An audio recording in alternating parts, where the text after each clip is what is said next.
नारद जी अपने पिता ब्रह्मा जी से पूछते हैं कि पिताजी भगवान शिव आ गए, शिव लोक से कैलाश पर आ गए, लेकिन महालक्ष्मी वो कब आई, कैसे आई, किस रूप में आई? तब ब्रह्मा जी सती प्राकट्य का वर्णन करते हैं कि सती को किस तरह भूमि पर लाया गया, किस तरह उनका प्राकट्य हुआ और किस तरह उनका फिर भगवान शंकर के साथ मिलन हुआ।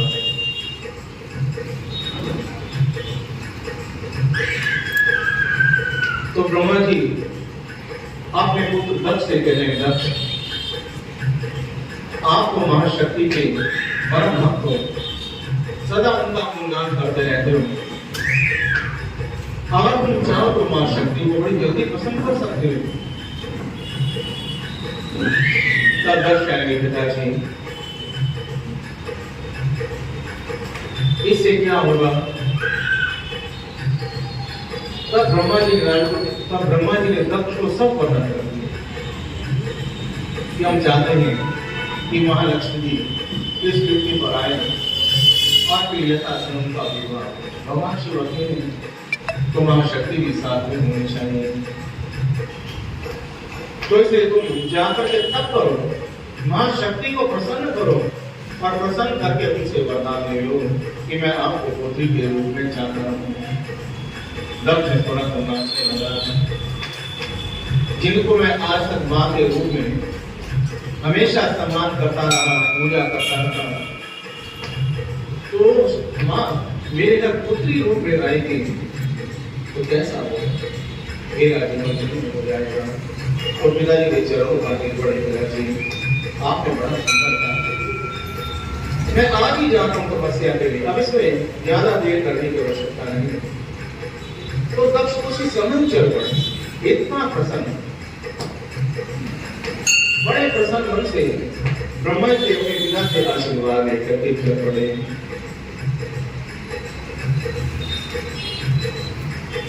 तो मन में और जाकर के तपस्या की और तब से मां प्रसन्न हुई और उनको आकर के वरदान देती है कि मैं समय आने पर तुम्हारे पुत्री रूप में आकर के निवास करूंगी, तुम्हारे घर में प्रकट होंगी। ऐसा वरदान पाकर दक्ष घर में आए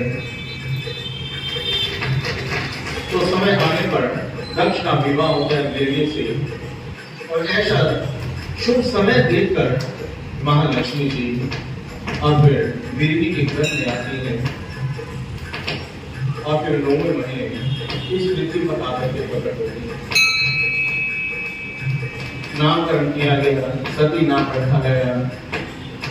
सती धीरे धीरे बड़ी होती है, बाल लीलाएं करती है।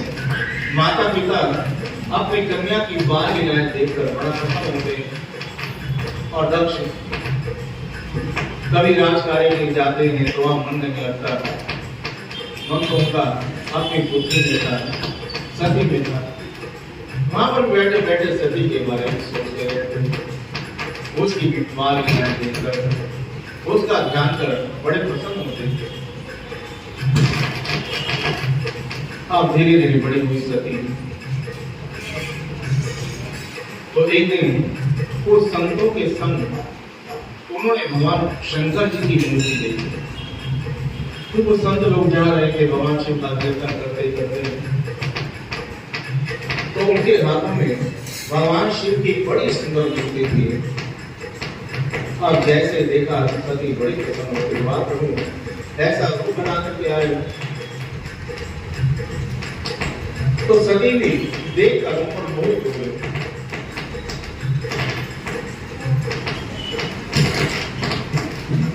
तो समय आगे बढ़, अब जब सती बड़ी हो गई, अब उनके विवाह की बातें चलने लगी। क्या भगवान शिव से इनका विवाह कर दिया जाए। अब सती सियानी हो गई है, बड़ी हो गई। तो ब्रह्मा जी बैठे हुए, नारद जी थे, दक्ष थे, आपस में विचार विमर्श हो रहा है कि आगे का कार्य कैसे करें, आगे तैयारियां कैसे करें, भगवान शिव के पास कैसे संदेश भेजा जाए कि हम सती का विवाह आप क्या करना चाहते हैं। अब दक्ष थोड़ा सोचने लगे, कहने लगे कि नारद जी अब भगवान शिव को काम ढूंढे, उनका कोई एक ठिकाना तो है, उन्हें कहां पर संदेश भेजे, कैसे निमंत्रण भेजे, पता नहीं जाने कहां पर बैठे होंगे, किस गुफा में बैठे होंगे, किस शमशान में बैठे होंगे, और बैठे भी होंगे तो ऐसा नहीं कहीं लखट संभाल में बैठे, उन्हें कहां पर पहुंचे। तब नारद जी कहने लगे, दक्षिण हे भैया हरि व्यापक सर्वत्र समान, भगवान तो हर जगह समाया हुआ है, जो हर जगह विराज रहे वही जाने की आवश्यकता ना। तब से प्रसन्न अति होते हैं, तब से प्रकट हो जाते वहाँ, तब से प्रकट हो जाते वहाँ। तो कह रहे दक्षिण नहीं जाने की आवश्यकता नहीं, कहीं खोजने की आवश्यकता नहीं है, भगवान तो हर जगह समाया हुआ है, बस एक हमको प्रेम से पुकारने की आवश्यकता है। जैसे पहले तुमने तप किया था महालक्ष्मी के लिए, ऐसे भगवान शिव के लिए तप करो, उन्हें जाकर के प्रसन्न करो। जहां पर तुम बैठे होंगे भगवान शिव वहीं आ जाएंगे, तुम्हें कहीं जाने की आवश्यकता नहीं। भगवान शिव तब से प्रसन्न होते। और ये बातें सभी के ध्यान से सुन रही थी। एक कोने में खड़े थे, मेरी विवाह की बातें हो रही हैं और नारद जी कहते तब करना चाहिए। तब से भगवान शिव बड़े जल्दी प्रसन्न हो जाते हैं। तो झट से वहां पर आई, प्रणाम किया, ये चाचा जी और आपकी आज्ञा हो तो मैं स्वयं तप करने के जाना चाहती हूँ। पिताजी नहीं जाएंगे, मैं जाऊंगी तप करने के लिए। अब जैसे माँ ने सुना, माता का दिल बड़ा कोमल होता है, तो क्या नहीं पुत्री तुम नहीं जाओगी, तप करने के लिए जंगल में जाना पड़ता है और जंगल कितना भयानक होता है तुम्हें पता नहीं है। तुम महल में बड़ी पर तुम्हारा जीवन बीता, कितनी बड़ी हुई, कभी तुमने जंगल के बारे में कभी देखा नहीं, कभी जंगल में गई नहीं, तो मैं तुम्हें नहीं भेजूंगी, जंगल बड़ा भयानक होता है। हाँ माँ सती को समझाने लगी, बेटी जंगल ऐसा होता है, वैसा होता है, बड़ा भयानक होता है, बड़े जंगली जीव रहा करते हैं, तुम अकेले वहां पर कैसे रहोगी, कोई जीव मार करके खा लिया, किसी ने तुम्हें हानि पहुंचा दी तो नहीं मैं तुम्हें नहीं भेजूंगी। तो मां ने साफ मना कर दिया। लेकिन नारद जी को सती की बात बड़ी अच्छी लगी।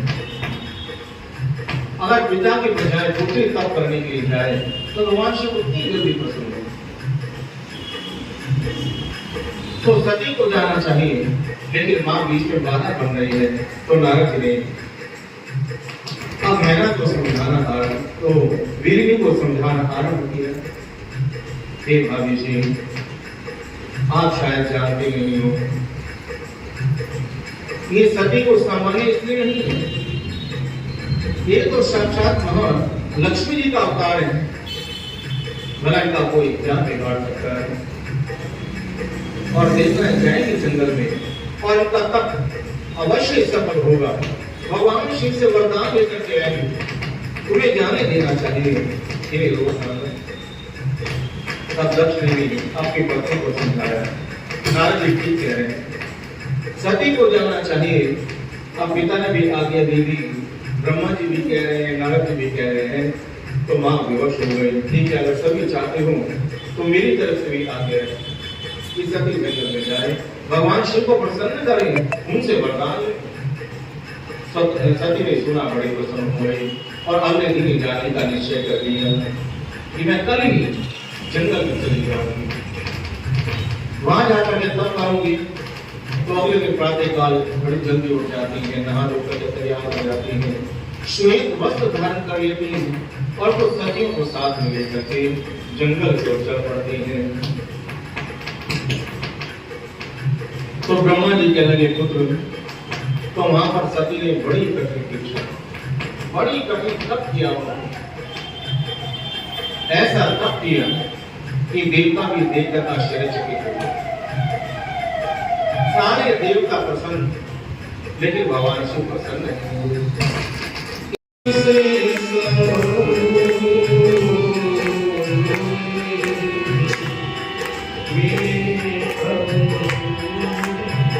जय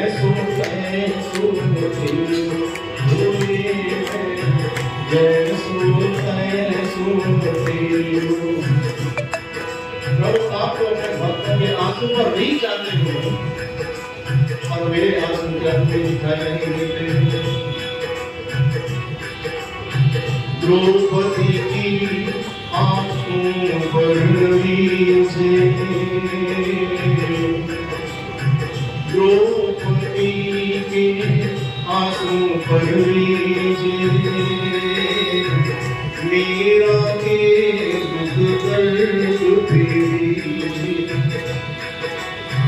नरसी भगत ने देख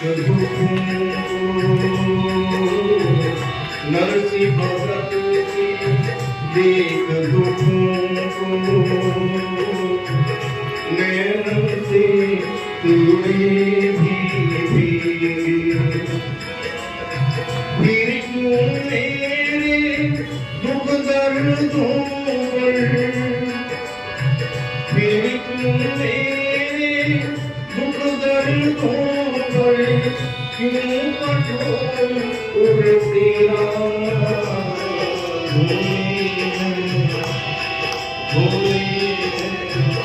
जैसो तैसो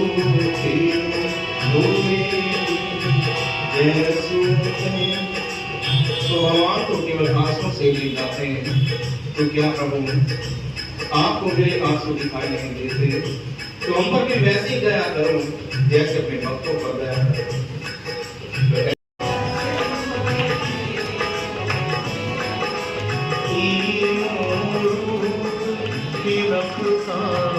शंकर रूप निरखता त्रिभुवन जनमोये ओम जय शिव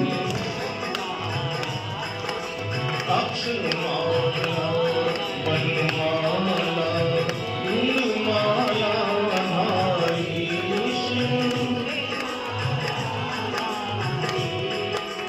चंदन विधि मनसोनी शशिधानी जय शिव श्वेतांबर पीतांबर बागंबर अम्बे शिव सनकादिक ब्रह्मादिक सनकादिक ब्रह्मादिक भूतादिक संगे ओम जय शिव कर में शीश कमंडल शक्ति शूल धरता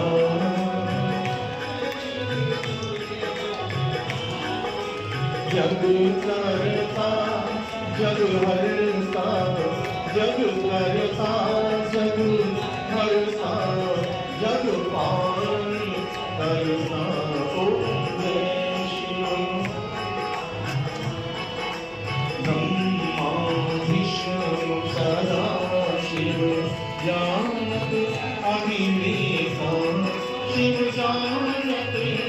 विवेका प्रणवाईनो एका ओम जय शिव शिव जी की आरती जो कोई गावे जो कोई कह तो शिवा नंद स्वामी कह